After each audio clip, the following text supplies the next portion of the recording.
오후 3시부터 헌재에서 10차 변론이 진행 중이고요. 지금 윤갑근 변호사 피청구인 측, 그러니까 윤석열 대통령 측 윤갑근 변호사가 한덕수 국무총리에게 증인 신문, 그러니까 질문을 하고 한덕수 총리가 답변을 하고 있다고 합니다. 그 내용 저희가 가장 신속하게 전해드릴 건데 그 전에 요거 하나만 짚고 가겠습니다. 정인아 기자. 윤 대통령이 법정에 들어와서 앉아 있다가 5분 만에 자리를 떴다는 소식이 들어와 있죠? 네, 맞습니다. 3시 한 4분쯤에 네. 윤석열 대통령이 자신과 떨어져 앉아있는 정상명 변호사에게 갑자기 손짓 그리고 얼굴로 부르는 듯한 표정을 하더니 예. 이 두 분이서 갑자기 자리에서 일어나서 밖으로 나가려고 했다고 현장에서 전달이 됐습니다. 네. 이 출입문 앞에서 두 사람이 무언가 귓속말을 나눴다고 하는데요. 그러고 나서 1분 만인 3시 5분쯤에 윤 대통령만 퇴정을 했다고 알려졌습니다. 예.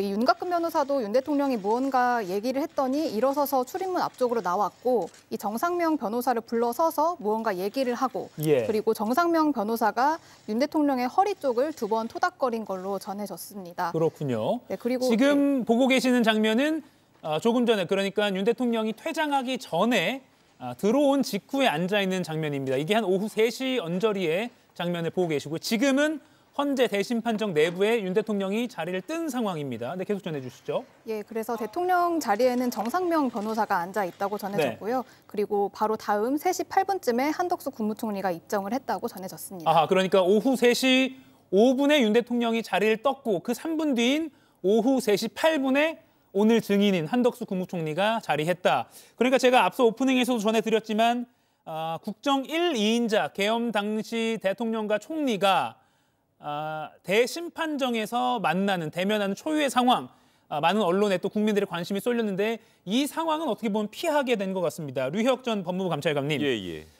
자리를 뜬 이유, 이게 윤 대통령에게 직접 들어봐야지 정확히 알겠습니다만 그 행동에 대한 좀 추론을 해본다면 어떻게 좀 볼 수 있을까요? 우선 지금 말씀하신 것처럼 국정의 1, 2인자가 이런 이 헌법재판소 법정이라는 이런 공개된 장소에서 예. 서로 얼굴을 붉히면서 이렇게 공방을 주고받는 모습이 아마 여론에도 좋지 않을 거라고 판단했을 가능성도 있고요. 예. 또 이렇게 그 정상명 변호사와 이렇게 그 대화를 나눈 것을 이렇게 보면 사전에 이렇게 어느 정도 조율된 그런 그 퇴정이 아니었을까 이런 생각도 해보게 됩니다. 예.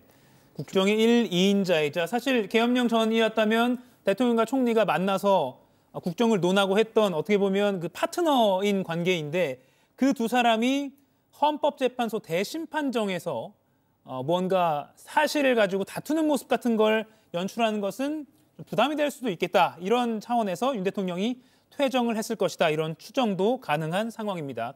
다시 한번 전해드리면 오늘 오후 3시 5분쯤 윤 대통령이 대심판정, 지금 보시는 장면입니다. 이렇게 앉아 있다가 3시 5분쯤 퇴정을 했고요. 그리고 3분 뒤인 오늘 오후 3시 8분에 한덕수 총리가 증인 신문을 위해서 대심판정 안으로 들어와서 지금 이 시각 현재 대통령 측의 질문을 받고 한덕수 총리는 답변을 하고 있는 그런 상황이 펼쳐지고 있습니다.